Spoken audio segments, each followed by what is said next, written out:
Hey guys, and welcome back to my channel. Today's video is going to be the top 10 romance books that I read this year. So I just a little caveat before we start, I actually don't have the physical copy of any of these books right now because I'm the type of person that when I really love a book, I shove it down all my friends' throats. So whenever I have friends over, I end up giving them to people to read, and yeah, so I don't have any of the physical copy books. Some of them I also just read on my e-reader, so just so you know, I'll just be having like a picture of them up here.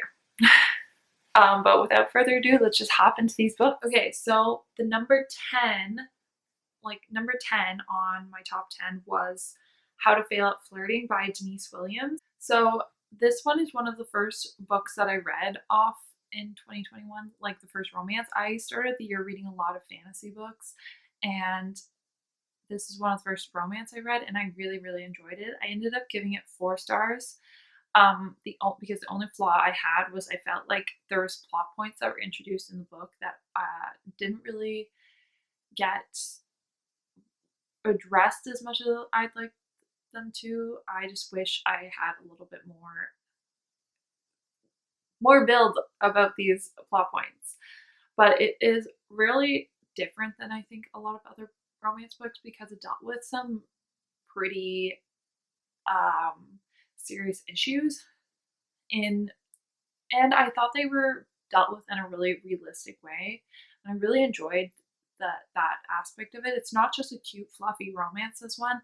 There was actually like substance to it, and also the main character Naya was just, I loved her.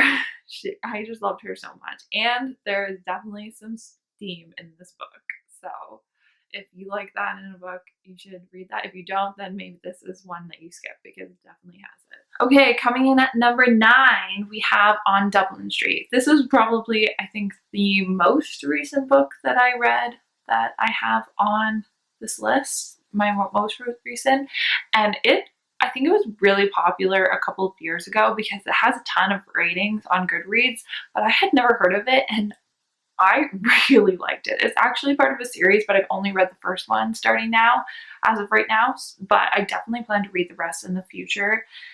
This one is the definition of like cute and fluffy.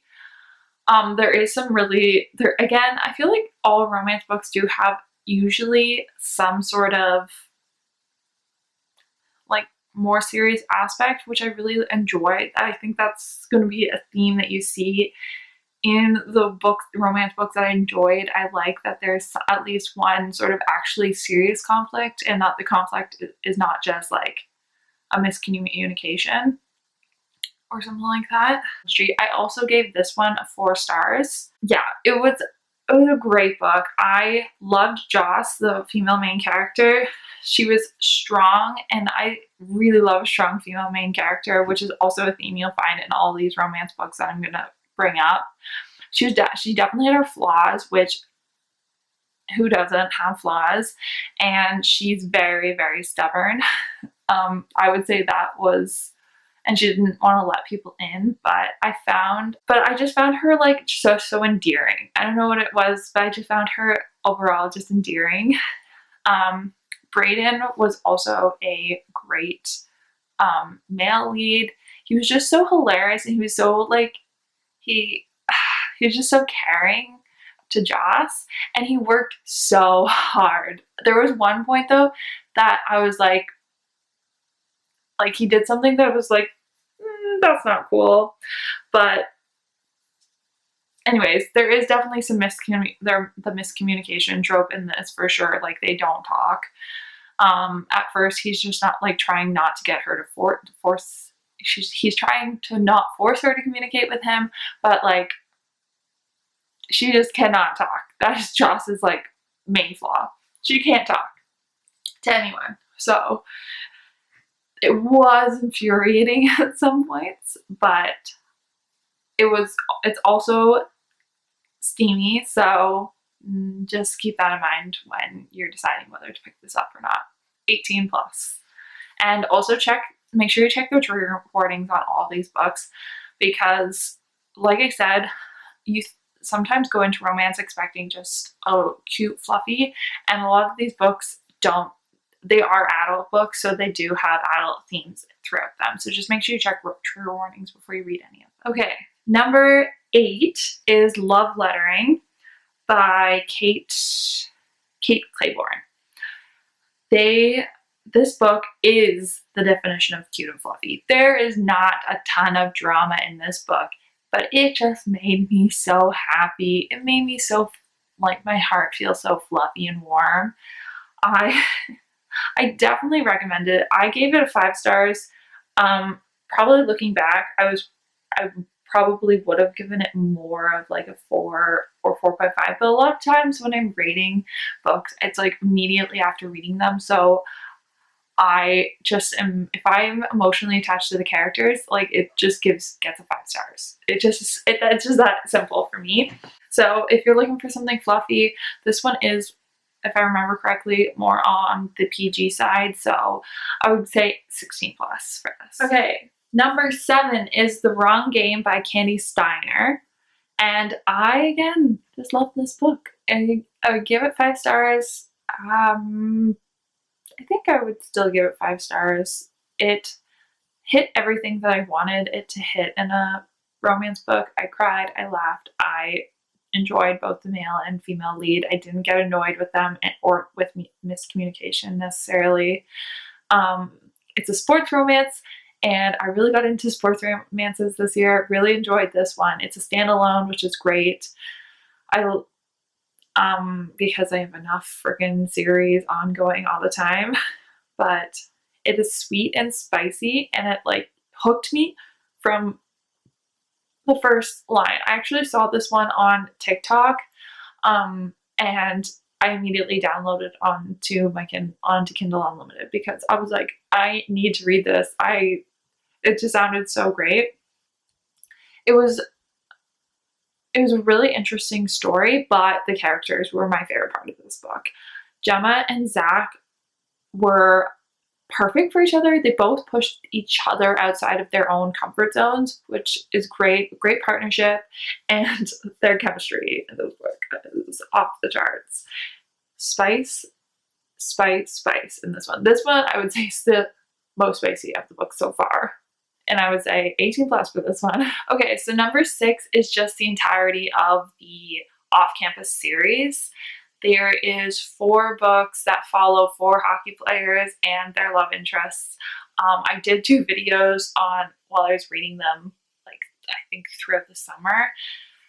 So if you want to hear more about my thoughts, make sure you go watch those. I'm not going to read each individual synopsis, but I think the 3rd book was my favorite, which is The Score with Dean De Laurentiis, and the 3rd book.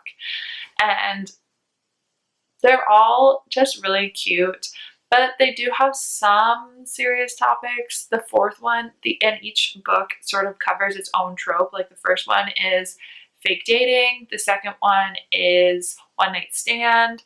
The 3rd one is actually, that one's also the 3rd one night stand. The 4th one is the pregnancy trope. I can't think of what. I think actually the 3rd one is enemies to lovers. That sounds right.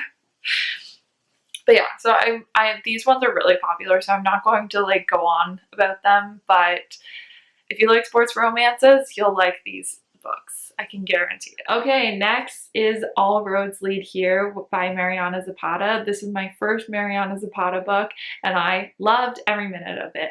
But it is the slowest of slow burns that I've ever read. Mariana had me in a friggin' chokehold. She had me thinking a friggin' hug was spicy. She had me, like, the tension that she wrote between the characters. I mean, it was great. And also it sounds like the scenery just sounds beautiful. It takes place in like near a bunch of national parks. I'll read the description, I'm sure it's in there exactly where it is, but it just sounds beautiful, the location. And also it's an age gap romance, but not by like a ton, not like a taboo amount. Rhodes is just like such a great character. Honestly, it was just really sweet. Rhodes is a dad, and it was just so cute to see his relationship with Amos, and also to see Aurora's impact on both of their lives for the better, because they were both very withdrawn and everything, and it was just really sweet. It was just a really sweet book. But man, She Can Ride a Slow Burn, I think it was actually 80 to 85, 90% of the way through before we actually got, or I think it was like 80% of the way through before we even get a kiss. So it's a very, very slow burn. So make sure you keep that in mind if you're going to pick this. Number 4 is Managed, which is the second in the VIP series. I actually really liked all of the VIP series. I only read the first 3, but they were all really good, but number 2 was my favorite by far. It is steamy. It's got like rocks. It's like, I think it's a rock star trope. I think that's I honestly can't pinpoint necessarily what it was that I loved so much about it, but I listened to the audiobook of it, and I literally read that in one day. I listened to it all day at work, all day after work. I listened to it nonstop because I could not put it down because I loved it so much. Like 5 stars, 5 huge stars of this one. Again, steamy, 18 plus, check trigger warnings. Man, this book was also, I just like, again, hit all of my criteria. I cried, I laughed, it was spicy, it was sweet, it was just fun. It was just a fun story, this one. There are check trigger warnings for sure for this one. It talks about suicide and things of that nature, so yeah, make sure you check the trigger warnings on this one. Really, really recommend. I feel like this is such an underrated series that I see no one talk about, and it is, like, the whole series probably would just make my top 10, but I had to single out Managed because I think it's probably even just top 10 of the books I've ever read, period. So I really, really liked it. Book number 3 is again going to be a series. It is the Kiss Quotient series. The Heart Principle came out this year, and I actually read the first 2 books also this year. I read them at the beginning of the year. I got the audiobooks from the library, and I really liked them. I think the second one was probably my favorite. It was just, I think, super sweet. The first one, it got really frustrating because it has the miscommunication trope like hard. It was getting so frustrating because when you're getting dual points of view, this is my bone to pick with dual points of view. I love it because I love hearing both sides, both of them falling for each other. It's really sweet, really cute. But my bone to pick with is the miscommunication trope in dual point of view, because you can hear from both of their sides like how much they like each other, but they don't think the other person likes them, but you know that they both do, and it just drives me nuts. I'm like, just talk, because you both like each other. Anyways, like the first one definitely had that like really hard. I got really annoyed at one point because I was just like, you just talk. The second one's just really sweet. Yeah,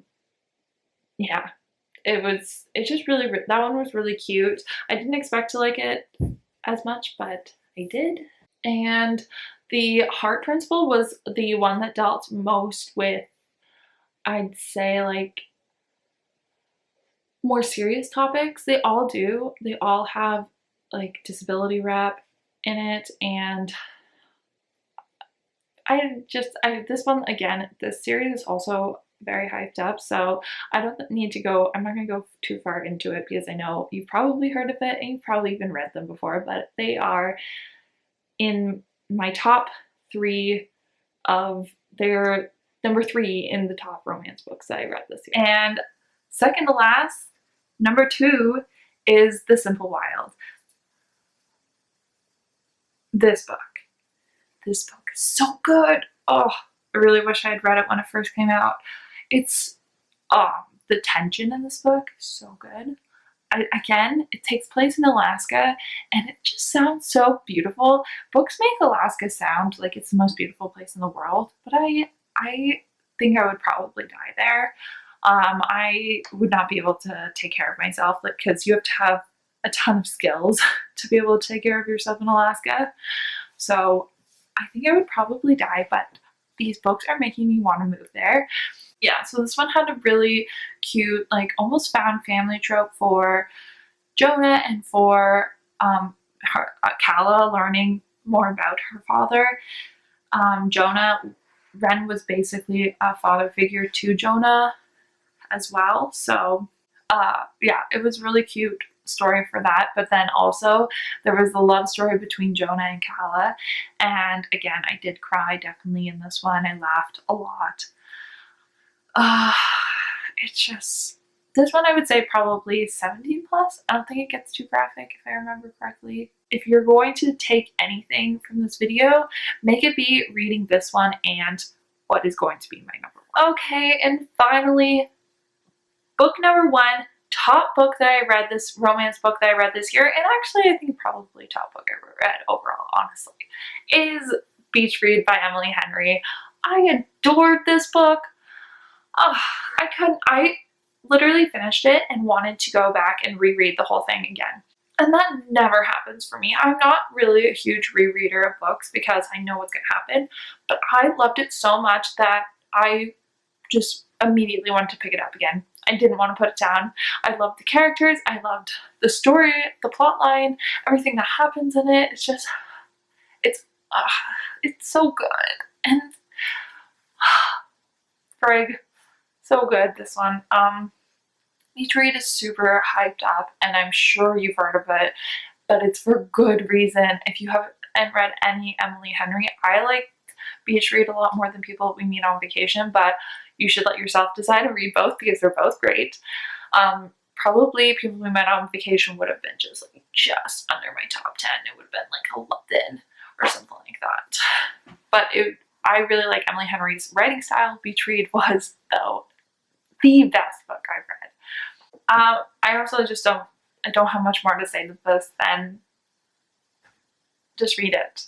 Just please read it. Please, for me, read it. And that's going to be the end of this video. I hope you guys enjoyed. If you did, please give it a thumbs up. Leave a comment telling me what your favorite romance book was that you read this year. Also, let me know, what did you think of if you read any of the books that I mentioned, what did you think of them? Let's chat in the comments. I will see you in my next video. Bye!